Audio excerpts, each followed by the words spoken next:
Graça e a paz do nosso Senhor Jesus Cristo, irmãos. Amém? Glória a Deus. Estamos aqui em Gênesis capítulo 42. E nesse capítulo aqui vai falar sobre Jacó que chama os seus filhos e falam para eles ir na terra do Egito comprar comida, né? Para que eles não morram, porque a fome chegou no mundo inteiro. Ok. Mas antes, vamos voltar aqui no capítulo 41 e exatamente aqui no versículo 41 e 42. Isso.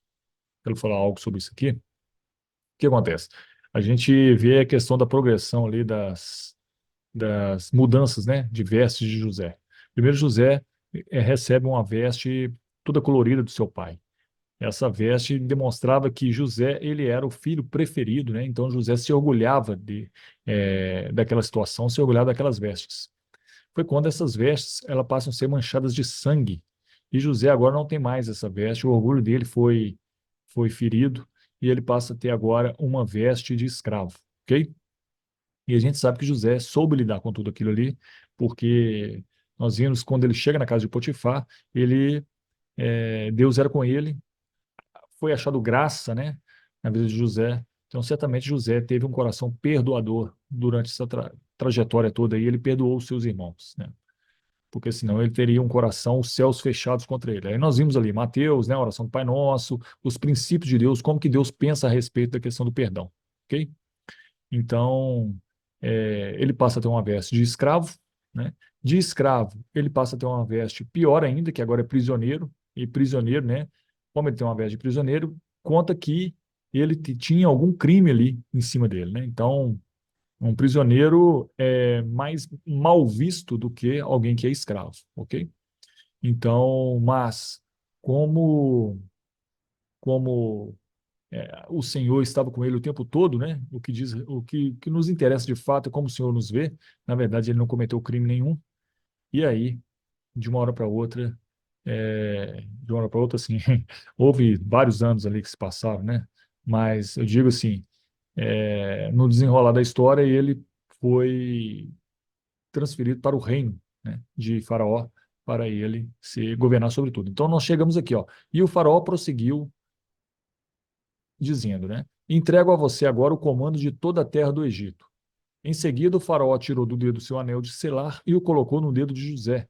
Mandou vestir linho fino e colocou uma corrente de ouro em seu pescoço. Ok? Então ele passa agora a ter uma outra veste. Então as vestes foram mudando. Veste colorida, veste de escravo, veste prisioneiro e agora veste de linho fino, veste de linho fino. Isso mostra uma trajetória, né, que a nossa vida espiritual ela acontece.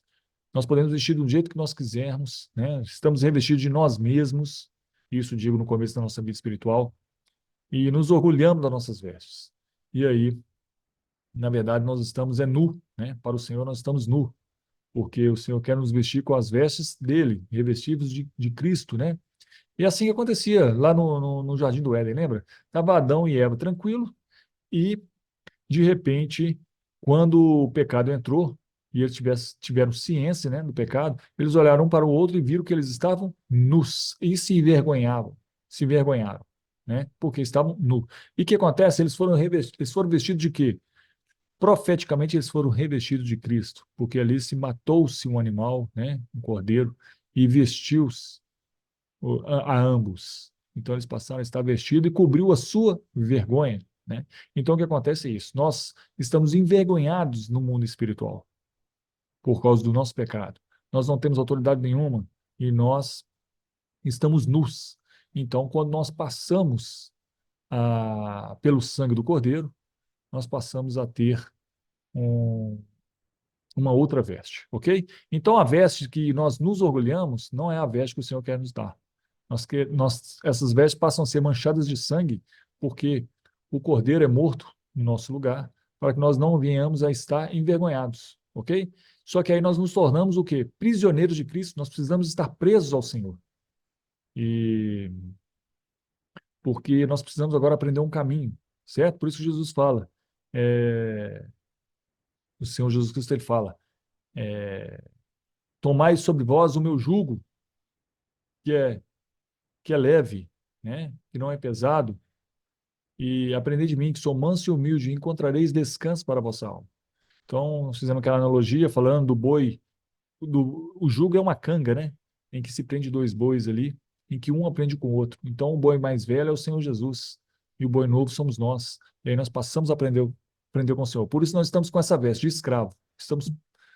E somos escravos daquilo que o Senhor fala com a gente, certo? É, e aí essa analogia da canga também, ela serve para uma veste de prisioneiro, ok?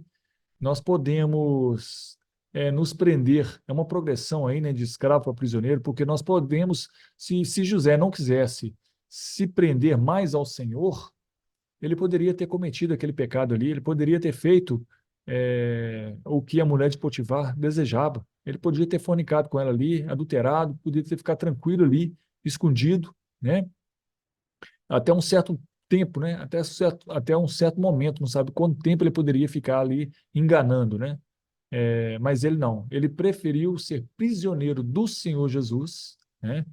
Independente das circunstâncias, né? Independente das calúnias, e preferiu ver o que o Senhor Jesus pensava de tudo, o que Deus pensava a respeito de tudo. Então ele não quis fazer nada daquilo, não quis fornicar, não quis adulterar, e com isso foi o preço que ele pagou de ser jogado na prisão, né?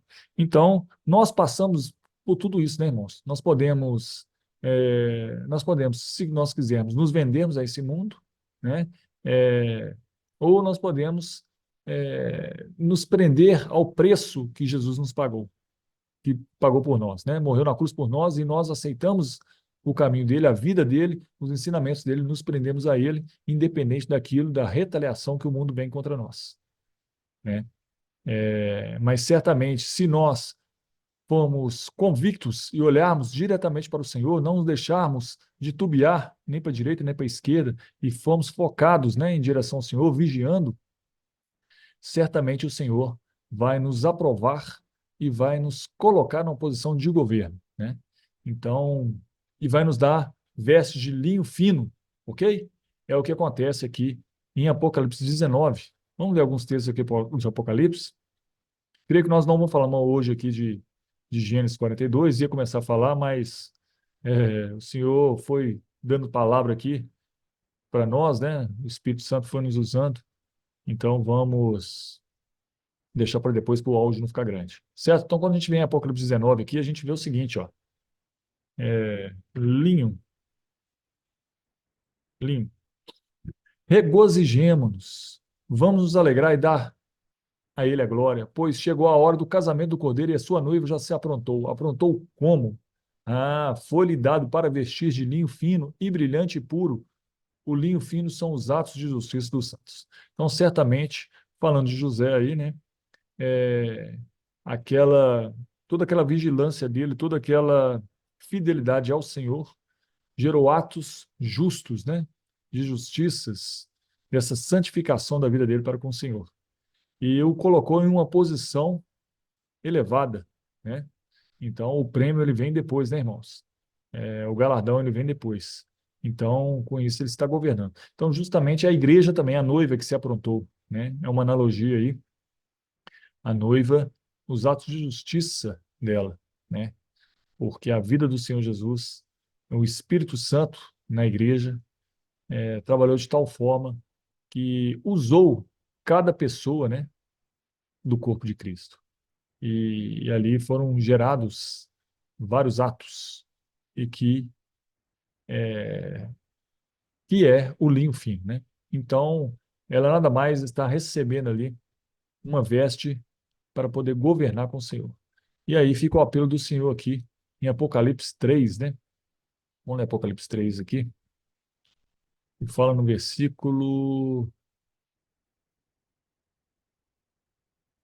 é, versículo 20 aqui, ó. Eis que estou à porta e bato, se alguém ouvir a minha voz, aqui, ó, 21. Ao vencedor darei o direito de sentar-se comigo em meu trono, assim como eu também venci e sentei-me com meu Pai em seu trono, né? Outra promessa também que diz ao vencedor, porque aí José poderia, né, irmãos, ter murmurado, ele poderia ter cedido à tentação, ele poderia ter feito muitas coisas que, com certeza, ele não estaria na posição de estar vestindo vestes de linho fino, né? Não teria atos de justiça. Acontece aqui, ó, Apocalipse 2, a promessa. Aquele que vencer e fizer a minha vontade até o fim, eu darei autoridade sobre as nações. Governará, ele as governará com cetro de ferro e as despedaçará a um vaso de barro. Eu lhes darei a mesma autoridade que eu recebi de meu Pai. Tá vendo? É a promessa que o Senhor Jesus está nos passando, ok? Então, vou fechar esse áudio aqui, irmãos. Foi uma breve retrospectiva em relação às quatro vestes de José, em que culmina ali com vestido de linho fino, né? Uma analogia aí com o Apocalipse 19, e a noiva está vestida também de linho fino. Amém? Glória a Deus.